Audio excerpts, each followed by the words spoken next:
Most people know that living healthy, eating healthy and drinking healthy is very important for their body and health. However, when you look at the actual numbers, people don't seem to really adhere to this notion of living healthy. For example, worldwide, around 45% of people suffer from obesity. And in the US, about 1 in 5 people suffer from coronary diseases.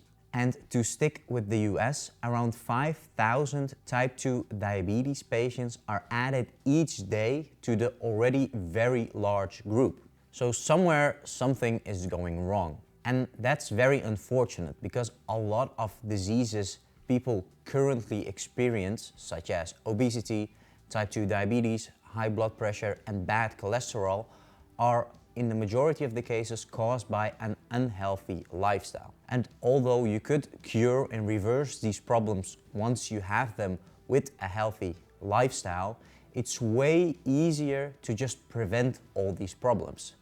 Like the saying goes, an ounce of prevention is worth a pound of cure. That's why I want to help you with preventing type 2 diabetes.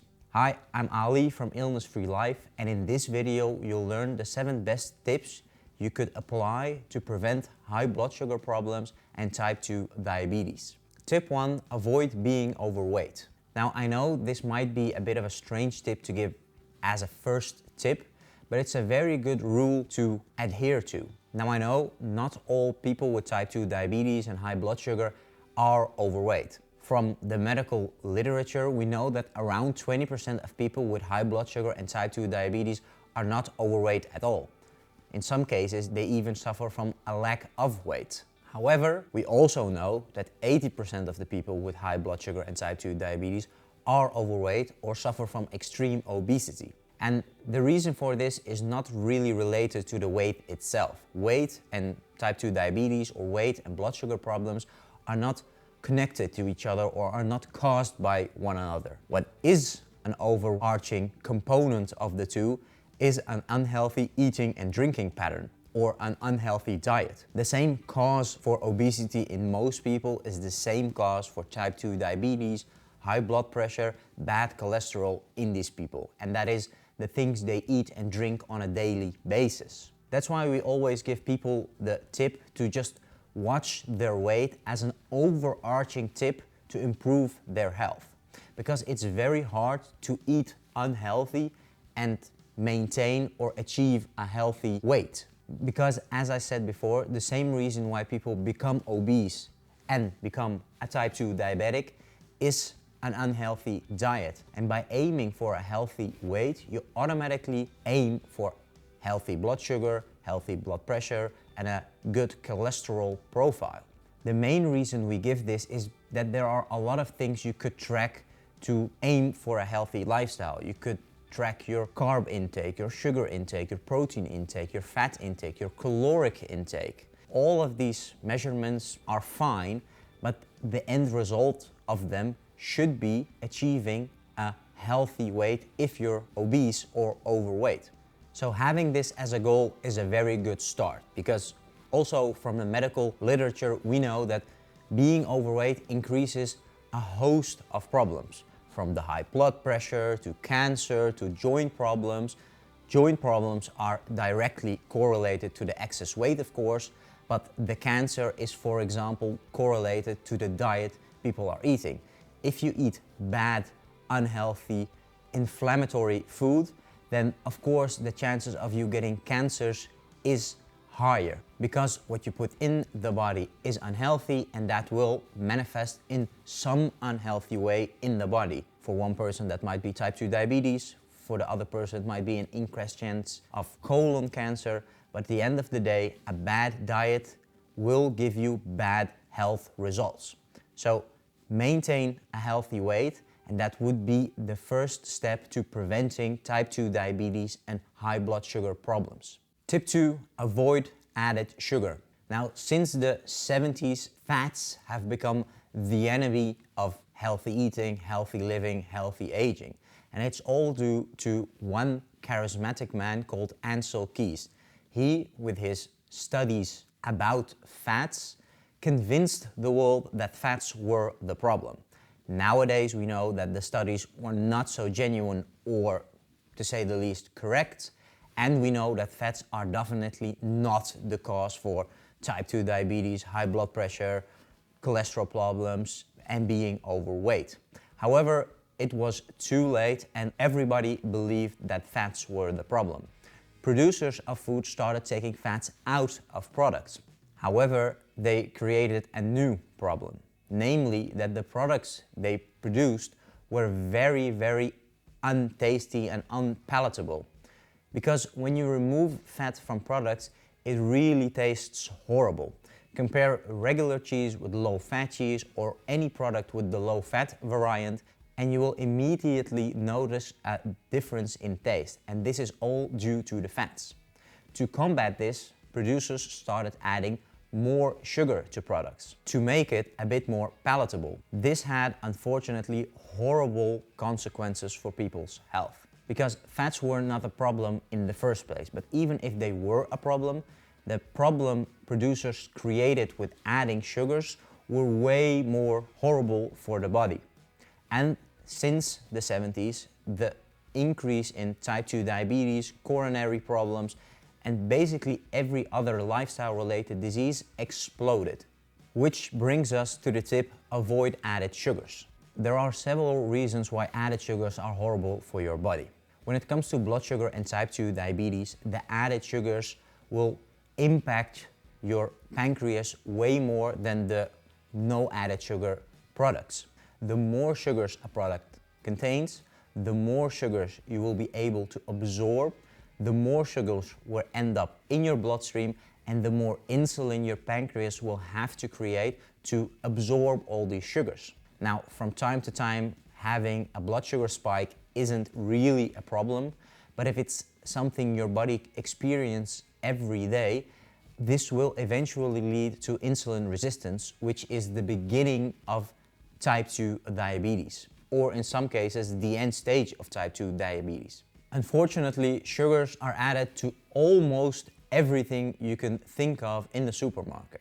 Think of obvious products such as cookies, cakes, candy, soda, but also less obvious products such as red pasta sauces, ketchup, sweet dairy products, cold cuts. The problem with this tip is that it's a bit of a nuclear option.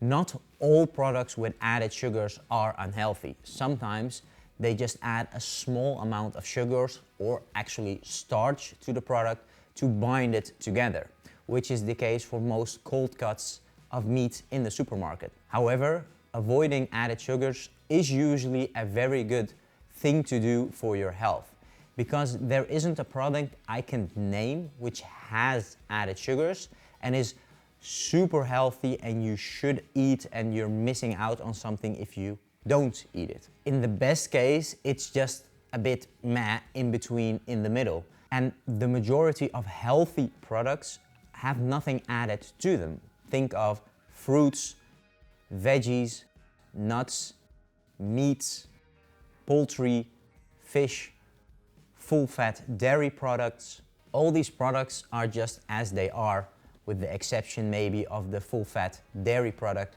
which have to be made from milk. All the other products are just as they are. Nothing is added to them, nothing is subtracted from them, and there is no problem with the avoid added sugars problem. So again, like the first tip, if you want a general rule to apply to your diet, it's the avoid added sugar. Because yes, you might avoid products that are healthy, even though they contain some added sugars. The overwhelming majority of your diet, however, will become way healthier, because most products with added sugars are definitely unhealthy for the body, for the blood sugar, and for type 2 diabetes. And avoiding them means that you're on your way to preventing blood sugar problems and type 2 diabetes. Tip 3, avoid sugary drinks. Now, let's get to the nitty-gritty of what you should avoid and what you should eat. And the first thing we always advise people to do is avoid sugary drinks. Sugary drinks are literally the worst thing you could put in your body. They are full of sugars, have no dietary fibers or little dietary fibers, and will only cause problems in your body.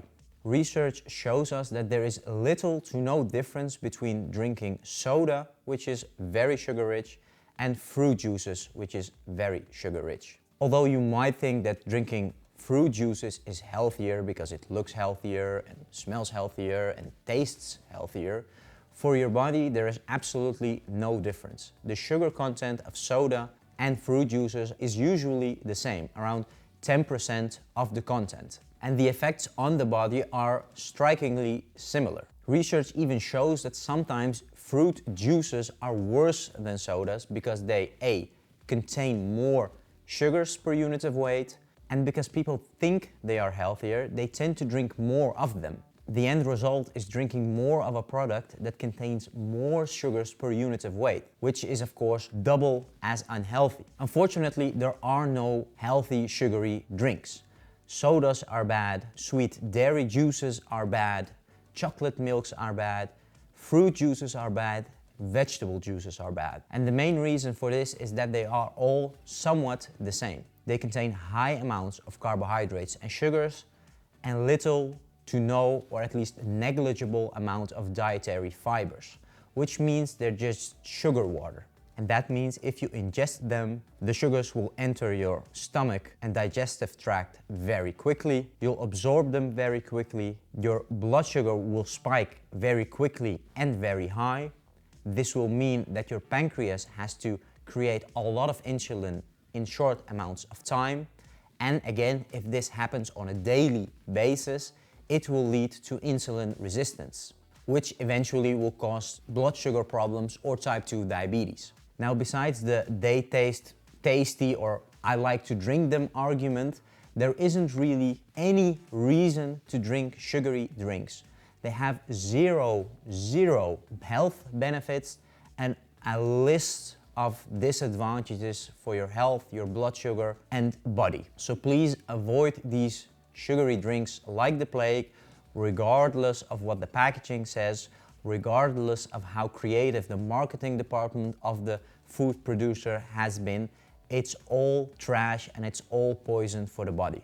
Quick, before we continue, do you like this video or want to receive more of these videos?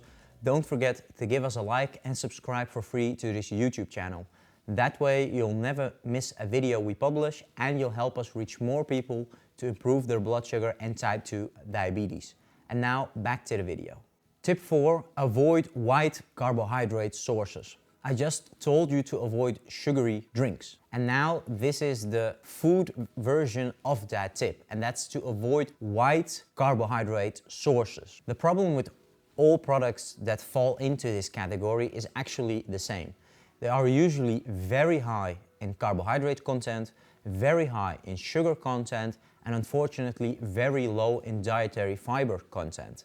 That means when you eat them, your body will be able to digest them very quickly because there are no fibers to slow down this process, and your body will absorb them very quickly, again because there are no dietary fibers to slow down this process. The end result is again a very high blood sugar spike, which if it happens daily will eventually lead to blood sugar problems and type 2 diabetes. And the main culprits that fall into this category are white pasta, white rice, white dough, and potatoes.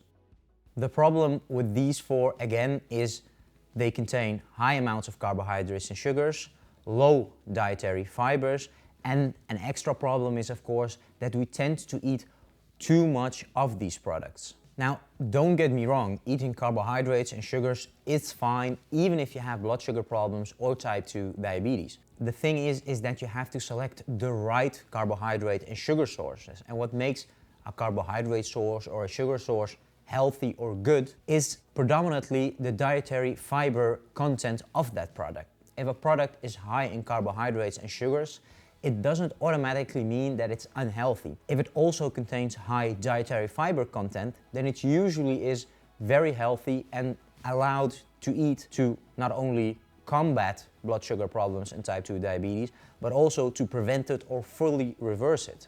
And when you look at the products I just named, the white pasta, the white rice, white dough and potatoes, you'll see that especially the first three have a very high carbohydrate and sugar content per unit of weight and little to no dietary fibers. Potatoes are not very carbohydrate and sugar rich and contain okay amount of dietary fibers, but the problem is that the fibers of potato are predominantly in the skin, and most people peel their potato and throw the most healthy part of that potato away.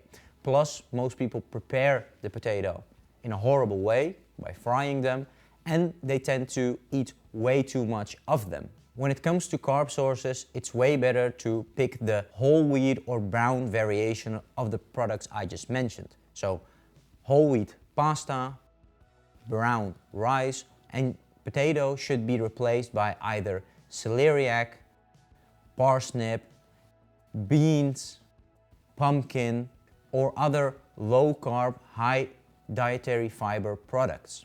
Again, when it comes to carbohydrates and sugars, you're more than allowed to eat them as long as they come from a product that is also high in dietary fibers. And also, don't go overboard if you found a product with an okay dietary fiber content. Because yes, even though whole wheat pasta contains dietary fibers, it still contains about the same carbohydrates and sugars per unit of weight as the white little brother, but yes, it contains a bit more dietary fibers. So that makes it a bit more healthy. But if you eat way too much of it every single day, then eventually this will also have an impact on your blood sugar and type 2 diabetes. So please use common sense, pick the healthiest option with the most dietary fibers, and don't go overboard with the amounts you eat and the frequency with which you eat them. When people hear the previous tip, they start to panic and don't know what to eat, and they'll start searching for replacement products for things they used to eat. The thing is, there are not always one-on-one replacements for the products you're eating. Some products are just so unhealthy and so not ideal for your health, your blood sugar, or type 2 diabetes that you should just throw them away completely and just find a product that is somewhat similar or somewhat of a replacement, but not an identical replacement. It's very hard to replace pizza dough. It's very hard to replace fries. It's very hard to replace white pasta. So you should avoid this I need to find a replacement game and just eat new products that are healthy regardless of how you prepare them. That being said, there are a lot of products you could use as a replacement product for things you are eating right now. Potatoes, for example, like I said, are easily replaced by celeriac, parsnip, beans, pumpkins.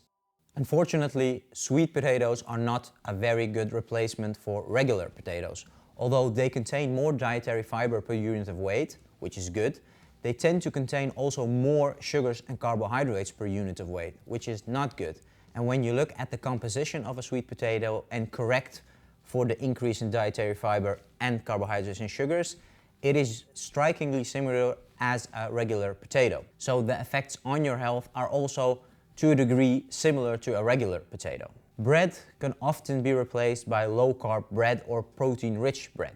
Yes, eating the whole wheat variation of bread is better than the white option, but eating a low-carb or high-protein option is always better because they tend to contain low amount of carbohydrates, or at least lower amount of sugars per unit of weight, and more dietary fibers per weight, and most of the time also more protein per weight, which is also a good thing. Pasta, again, could be replaced by the whole wheat variation, but it's better to replace it with pasta made either from vegetables, such as zucchini, or lasagna leaves made from pumpkin, or pasta made from flour that is made from legumes or beans, or pasta that is made from a low-carb flour, such as flaxseed or pea protein, or whatever is available in your supermarket or country.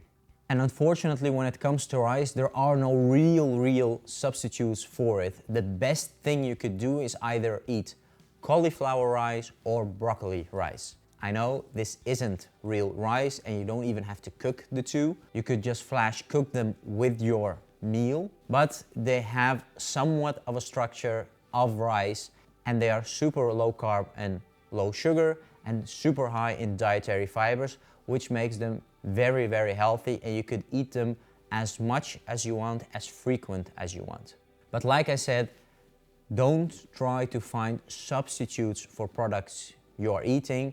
Just think of eating in a whole new way and just look up healthy recipes or buy some cookbooks that might help you to transition from your old way of eating into your new way of eating. Because finding substitutes is not always possible, and it's also a very bad mindset because you're still sticking to the past. But if you realize that how you were eating was a bad and unhealthy way of eating, then you shouldn't stick to that way of eating and find replacement for unhealthy products you were eating.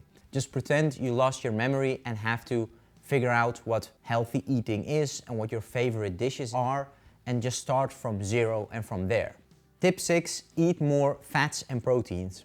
This is one of the best way, and again, one of those overarching tips you should apply to your health because it will automatically have several cascading healthy effects. When you increase your protein and fat intake, you automatically decrease your carbohydrate and sugar intake, which is of course ideal if you want to prevent type 2 diabetes in the first place. Because even if you eat bad carbohydrate and sugar sources, if you eat very small amount of these products, it's very hard to create blood sugar problems and type 2 diabetes, because the effect on your blood sugar and eventually on your pancreas will always be very, very small.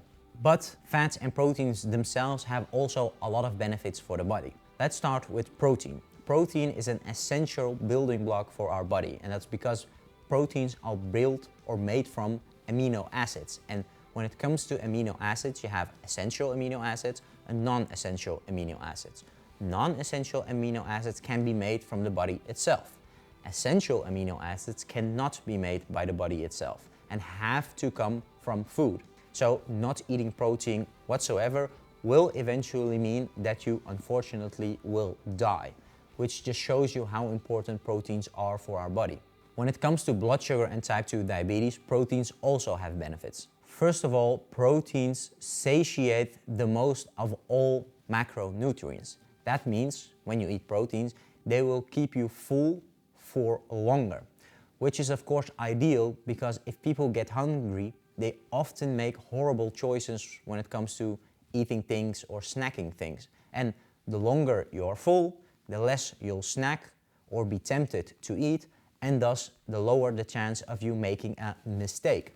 And another benefit of proteins is that they have little effect on your blood sugar. You'll only see an increase in blood sugar if you eat a lot of protein in one go, for example, after a big steak.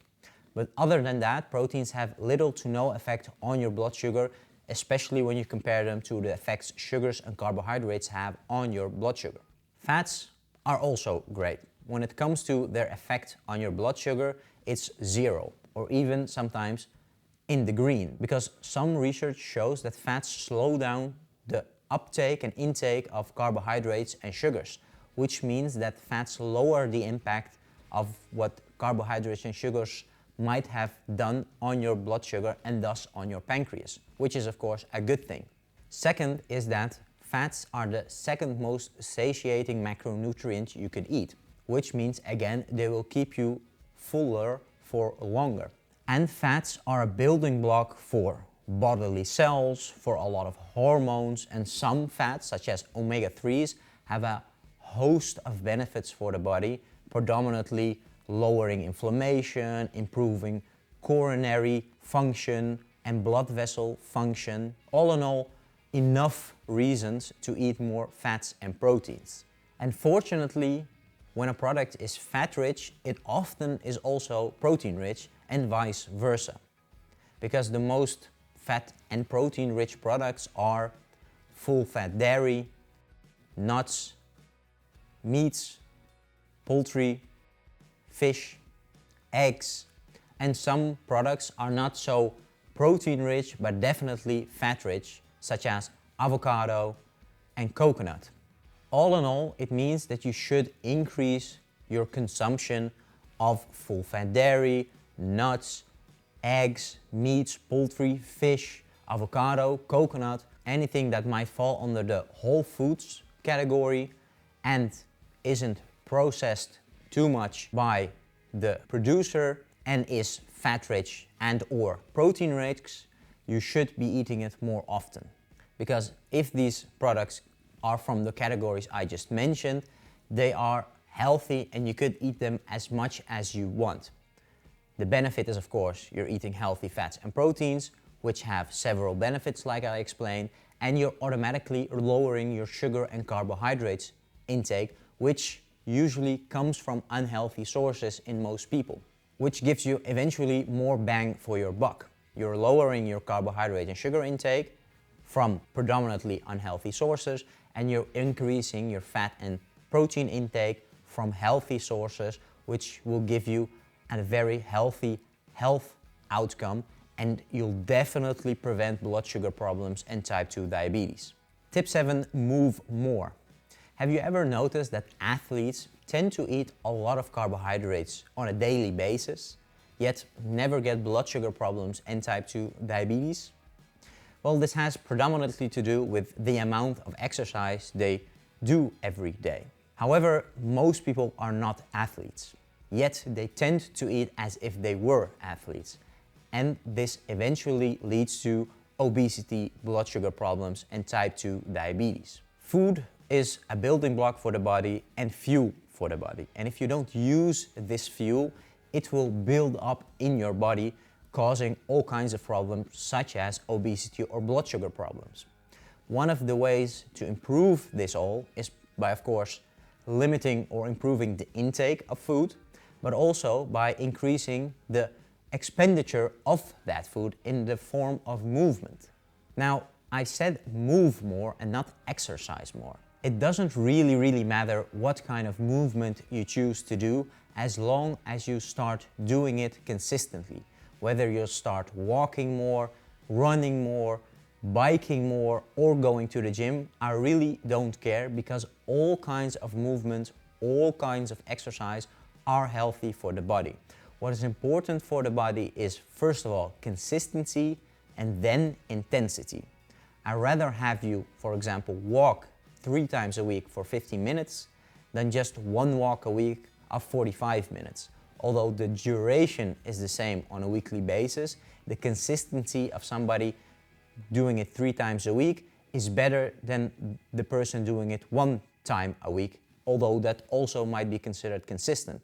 However, the person doing it more often per week will have a better and faster snowball effect than the person doing it 1 time a week. Because if that person of 1 time a week skips his walk, he'll skip it for an entire week. But if the guy doing it 3 times a week skips once, at least he still has 2 times a week, which makes it less likely for that person to stop walking overall. So pick something you like to do and start doing that. The best thing is to write down for yourself on which days you'll do what and make it as concrete as possible. Name the day, name the time, name what you're gonna wear, where you're gonna walk. The more precise you make it for your brain, the easier and faster you'll do it, and the easier you'll adhere to it in the long run.